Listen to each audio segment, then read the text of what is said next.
आज आपल्यासोबत असं एक व्यक्तिमत्व उपस्थित आहे ज्यांनी प्राचीन भारतीय इतिहासाच्या अभ्यासाला वैज्ञानिक दृष्टिकोन देऊन एक नवी दिशा दिली आहे. श्री निलेश ओक हे केवळ एक लेखक किंवा संशोधक नाहीत, तर ते खगोलशास्त्र, भूगर्भशास्त्र, पुरातत्वशास्त्र आणि इतर अनेक विज्ञान शाखांचा आधार घेऊन भारतीय इतिहासाचे आणि विशेषतः आपल्या महाकाव्यांचे जसे महाभारत आणि रामायण यांचे अनेक गुंते उलगडणारे एक आघाडीचे अभ्यासक आहेत.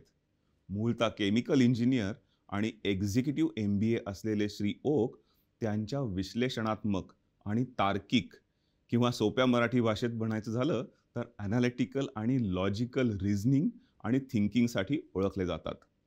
महाभारत युद्ध 5561 ईसापूर्व या त्यांच्या कालनिश्चितीमागे म्हणजे डेटिंग मागे अनेक पुरावे आहेत.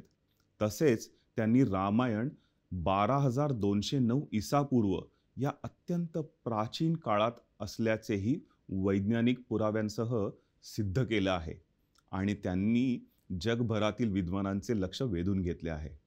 तर आज आपण त्यांच्याविषयी आणि त्यांच्या अद्भुत संशोधनाविषयी रादर अद्भुत संशोधन प्रवासाविषयी जाणून घेणार आहोत.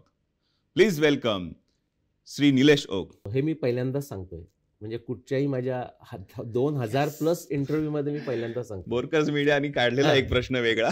मला किती माहिती नाही. मोसाद पासून ते आपली रॉ पासून तर अमेरिकेची CI, ह्या सगळ्या लोक रिमोट व्ह्यूविंग, रिमोट म्हणजे काय म्हणतो डिस्टन्स नाही, रिमोट व्ह्यूइंग म्हणजे तुम्ही इथे मेडिटेशन करून दुसऱ्या जागेवरचं बघता, हे सगळे लोक वापरतात ह्या गोष्टी. फक्त ते बाहेर बोलत नाहीत, म्हणजे काही सिक्रेट ठेवल्यासारखं नाही.